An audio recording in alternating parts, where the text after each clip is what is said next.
Entonces vamos a seguir con el resultado de las características presentes de manera constante en la colección de 120 moldes.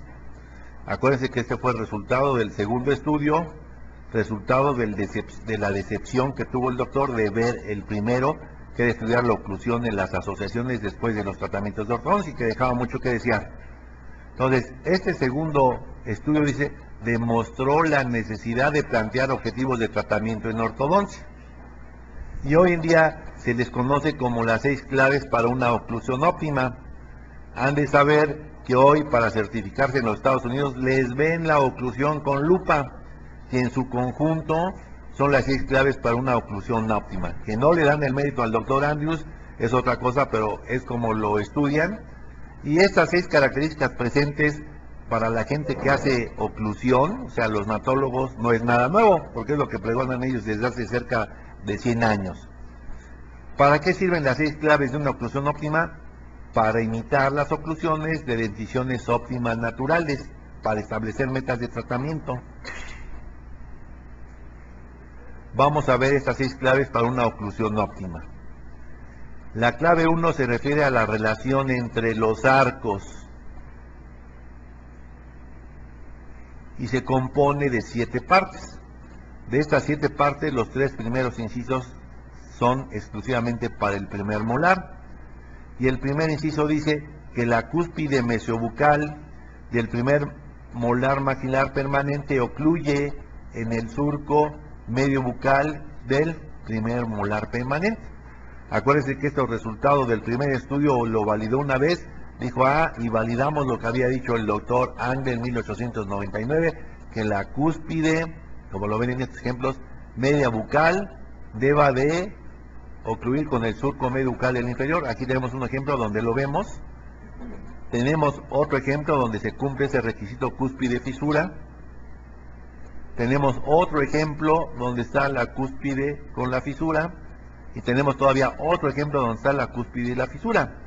Sin embargo, este estudio de las oclusiones óptimas hizo que se hiciera este segundo inciso para el molar, que no solamente bastaba con lo que había dicho el doctor Angle en 1899 del surco medio, que la cúspide media bucal en el surco medio bucal, sino que además la cresta marginal distal del primer molar maxilar ocluye con la cresta marginal mesial del segundo molar mandibular.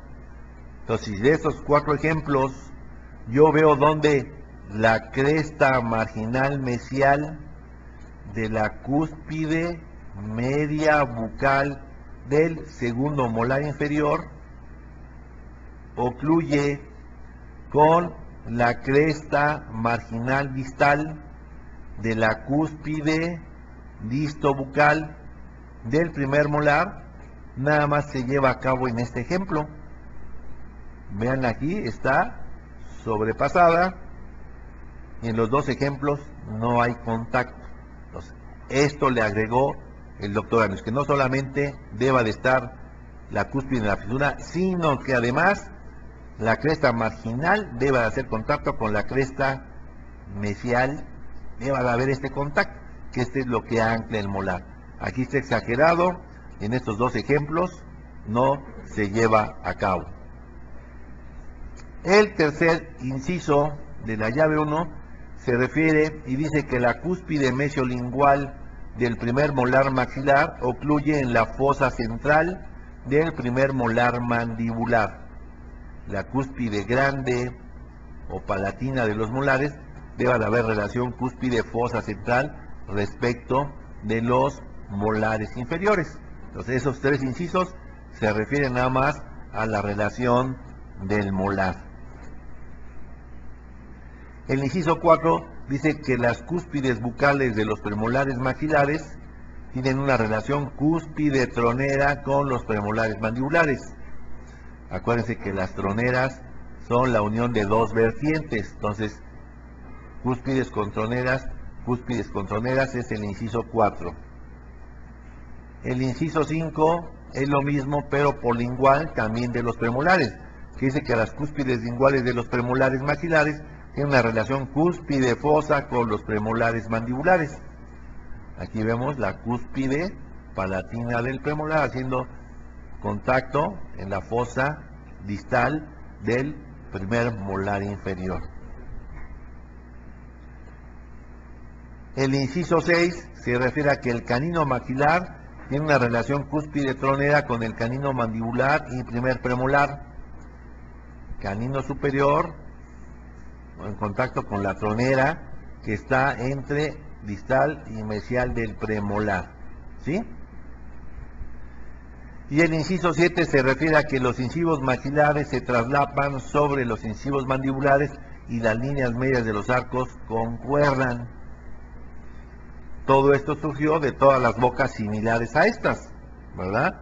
Que fue lo que hizo la naturaleza en óptimas condiciones. Vamos con la clave 2. Vean otra vez, aquí están representados el plano oclusal, las perpendiculares sobre el punto facial en cada diente. Y la angulación de la corona, digamos, es para tener injerencia mesiodistal en coronas y raíces. Y la clave 2 se refiere a la angulación de las coronas, que dice que las angulaciones de las coronas deban de ser positivas.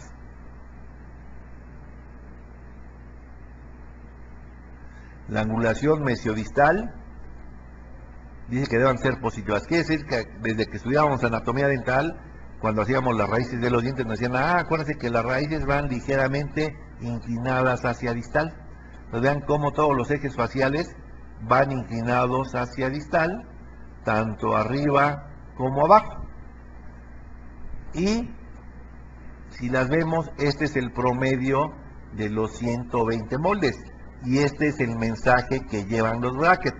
En los dientes de arriba es como teléfono de la Ciudad de México, 55 para los dos molares, 22, 11, 95.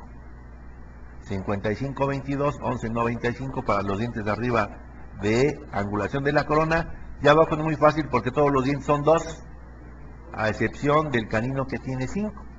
Y entonces esto es importante. No quiere decir que yo voy a medir en cada diente que haya 5 grados o que haya 2, sino que simplemente el efecto visual de trazar el eje facial de la corona clínica nos hace que sean positivos, si están exageradamente positivos, si están derechos o si están negativos, más que poderlos cuantificar y medir, es decir, bueno, todos están positivos arriba y todos están positivos abajo. Pero esto ya es importante para elegir las mecánicas de tratamiento, ¿verdad? Yo tengo que ver un bracket que tenga estas características para que el resultado sea semejante al de la muestra.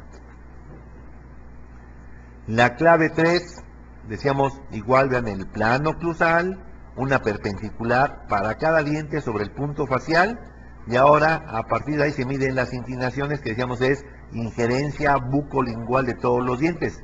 Dice que todos los dientes llevan una inclinación negativa, a excepción de laterales y centrales. A excepción de lateral más 3, central más 9, ¿sí? Y todos los demás, vean arriba, todos son 7, todos hoy en día, si vemos la prescripción de los 9 brackets, es 7 todo, a excepción de estos 2. ¿Por qué 7 y por qué aquí decía 9? ¿Qué es lo que ha cambiado? Bueno, porque aquí este nuevo estaba medido a partir del surco medio bucal y no de la cúspide. Si medimos la cúspide respecto del surco hay una diferencia de 2 grados, por eso hoy que se miden a partir de los cúspides de los molares, todos los superiores son 7, a excepción de los anteriores que son los únicos positivos. Y abajo son progresivamente más negativos desde adelante hasta atrás, vean, -1 para los centrales, -11 para el canino, -17 para el premolar, -23, -30 y -35, que es lo que mide el eje facial de cada diente medido respecto de una perpendicular al plano de oclusión. Muchos programas, si uno lee casualmente lo que hace Diamond, lo que hace Alexander, lo que hace la mecánica de MBT, todo el mundo ha cambiado los mensajes de los brackets. Y si algo le critican al autor, ¿por qué le fue a poner Esto, dice el doctor, que él no tiene la culpa de que en sus estudios esto es lo que hayan medido los dientes. Y él lo hace así, y es el único ortodoncista que se ha parado a hablarle a los odontólogos en Estados Unidos y que no le han objetado nada a los tratamientos de ortodoncia. Entonces quiere decir que esto es efectivo siempre y cuando el bracket esté ubicado a partir de donde se han medido todos los dientes. Entonces decimos, pregunta de examen, ¿por qué no se puede variar la ubicación del bracket en arco recto? Decíamos que el punto de ubicación del bracket en arco recto es el punto facial, y que el punto facial es la media matemática de la corona clínica. Entonces la pregunta es, ¿por qué no se puede variar la ubicación? Pues porque a partir del punto facial es que están medidas todas las angulaciones y las inclinaciones. Entonces, por esa sencilla razón, no puedo cambiar, porque todas las superficies de los dientes son curvas. Entonces, si yo bajo este bracket que tiene menos 35, lo pongo 1 milímetro más abajo, ese menos 35 se vuelve en menos 50 o menos 60, y hace que la cara oclusal del molar se vaya hacia el lingual. ¿Por qué? Pues porque bajaron la ubicación del bracket. Por eso, digamos, es una receta. Yo no puedo cambiar. Entonces, si no lo pueden cambiar porque la oclusión les estorba, o no lo ponen o levantan la oclusión. Pero el error más frecuente que comete la gente es que los baja para que no se lo mueren. Entonces ya dicen, es que arco recto no sirve. No, que no les sirva a ellos es diferente. ¿Por qué? Porque no están haciendo la receta del autor. ¿Sí? Entonces recuerden que los únicos positivos son los centrales y laterales. Todos los demás son negativos. Dice, las inclinaciones de las coronas mandibulares son progresivamente más negativas de los incisivos hasta los segundos molares. Progresivamente cada vez más negativas, mientras más atrás, más negativos. Si ustedes han estudiado oclusión desde el punto de vista anatológico, la oclusión es hablar de caras oclusales, ¿sí? Y en las caras oclusales se habla de la espiral de la curva de oclusión, ¿sí? Y esta espiral dinámica equivale al peralte de las pistas de ciclismo. Si ustedes se imaginan una pista de ciclismo, en las puntas, que serían las caras linguales de los incisivos, está muy inclinada, y ya a medida que se van acercando a la línea media va perdiendo el peralte, hasta que llega a los otros incisivos se vuelve a elevar. Entonces esa es una espiral dinámica. Esa espiral dinámica nosotros la observamos en las caras bucales, ¿sí? La clave 4 de las claves óptimas de la oclusión nos dice que en las oclusiones óptimas no debe de haber rotaciones, porque si hay rotaciones, un diente posterior que está rotado y yo lo enderezo, me va a sobrar espacio. Se comporta la viceversa. Si yo tengo un diente rotado en anteriores, ahora me va a consumir más espacio para poderlo alinear. En los posteriores, un diente rotado, yo lo enderezo y me sobra espacio. Pero en los anteriores, un diente rotado, yo lo enderezo y me va a hacer falta espacio. Entonces, por eso los dientes rotados no deban de existir después de un tratamiento de ortodoncia. Y la clave 5 se refiere a los contactos firmes, que dice que los puntos de contacto deben ser firmes a menos que haya una discrepancia mesiodistal de las coronas. Ya sabemos que los dientes que con mayor frecuencia tienen discrepancias mesiodistales son los laterales superiores. Pero hoy, gracias a la cosmética, bueno, hacemos las áreas de contacto si hacemos cosmética en los dientes. ¿Cómo checamos las áreas de contacto en operatoria? ¿Se acuerdan ustedes cómo checan las áreas de contacto? Con hilo dental. Acuérdense que después de hacer una restauración o una incrustación, tenemos que pasar hilo dental y oír un clic de que hay un área de contacto. En ortodoncia, antes de desarmar un paciente, como en este caso, que hayamos eliminado premolares o no, tenemos que pasar un hilo dental y sentir la resistencia del hilo para saber que todas las áreas de contacto están cerradas, ¿sí?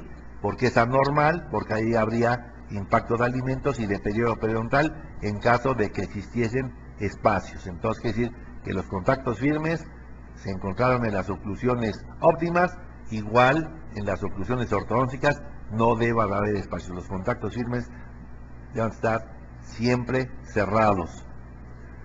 Y la clave 6 se refiere a la curva de SPI, de SPE o anteroposterior, no sé cómo la conozcan, y vamos a acordar que la curva anteroposterior se mide de la cúspide distal del último molar a los bordes incisales de los anteriores, quitando la pequeña protuberancia del canino.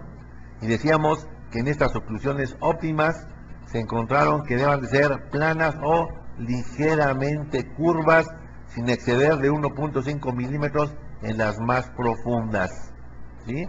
Entonces quiere decir que el tener curvas muy marcadas en ortodoncia se le llama o se conoce como apiñamiento vertical. Si ustedes desapiñan los dientes, el resultado es que los dientes se proclinan, se van hacia enfrente. Si ustedes nivelan esta curva, o sea, le ponen brackets de ortodoncia y un arco recto para aplanar esta curva, ¿cuál va a ser el resultado? Que los dientes anteriores se proclinan. Entonces, por eso se llama también apiñamiento vertical, que no deba de existir después de un tratamiento de ortodoncia, porque no existe en las oclusiones óptimas.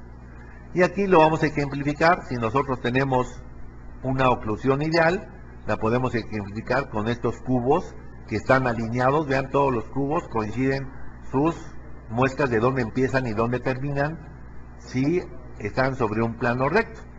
Pero si ese plano recto, que equivaldría al plano de oclusión, yo lo empiezo a curvar hacia arriba o lo curvo hacia abajo, vean cómo el empiezo y el término de cada cubo ya no corresponde más que en un diente. Si lo curvamos a la inversa, igual, nada más ocurre en un diente. Entonces, esto es porque si ustedes dejan curvas exageradas, no van a poder ajustar la oclusión, están obligados a dejar espacios, ¿sí? O la mordida les va a quedar borde a borde. Entonces, eso es el efecto que hacen las curvas cuando son muy profundas. Y dice que la ausencia de cualquiera de las 6 claves de la oclusión da como resultado una oclusión proporcionalmente inferior a la de la muestra óptima. Esta es una oclusión ideal. Y vamos a hablar qué hace nada más el efecto de los dientes anteriores, el de la inclinación. ¿Se acuerdan la biolingual? Que decíamos que el mensaje de los brackets llevan +7 para que terminen positivos. Pero este es un error muy frecuente, sobre todo cuando hace uno extracciones que cierra a expensas de las coronas, y las coronas se nos van muy para atrás y las raíces se hacen prominentes. Si en vez de tener +7, yo tengo ahora -10 grados, ya no puedo ajustar la oclusión. Si yo jalo para tener el mínimo de sobremordida horizontal en los anteriores, vean cómo se desalinean, ya no voy a poder asentar las crestas. ¿Por qué? Por la inclinación negativa. O si yo quiero dejar la oclusión como corresponde, estamos obligados a dejar espacios por la inclinación negativa. Hace muchos años que yo estudié la ortodoncia, decían que estos eran espacios de compensación, ¿sí? ¿Cuál de espacios de compensación? Es que no habíamos leído Andrews, que existe comercialmente desde 1970. Es tan sencillo, y esto es muy frecuente en nuestro medio, sobre todo cuando se hacen casos de extracción que cierran con alambres redondos, ¿verdad? Y hacen dientes de ratón, raíces de fregadero, y pues no pueden ajustar la oclusión. Por eso es muy importante la prescripción de brackets, sobre todo en el cierre de espacios grandes, para que el diente se vaya con la inclinación adecuada y que al final podamos trabajar bien. Entonces es un ejemplo de cómo afectarían estas. Para terminar este bloque vamos a presentar un conjunto de casos en el que se han aplicado todos estos conceptos. Decíamos, el primero de armonía orofacial para hacer rostros agradables, levantar la autoestima de los pacientes.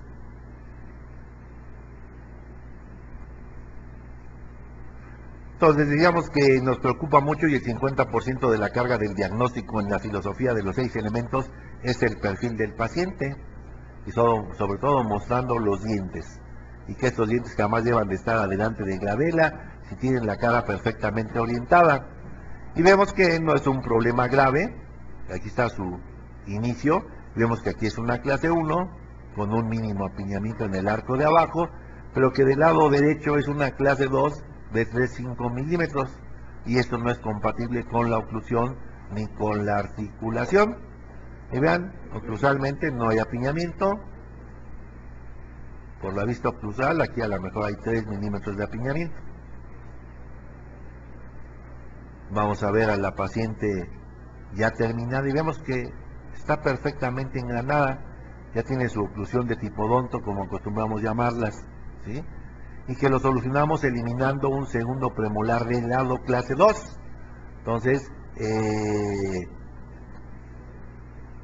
hicimos la oclusión eliminando un premolar del lado clase 2, pero ya quedó con oclusión de tipodonto, ya tiene armonía de arcos, y ya tiene la función que es vital para el mantenimiento, que tiene la guía canina, guía anterior y protección canina del lado contrario.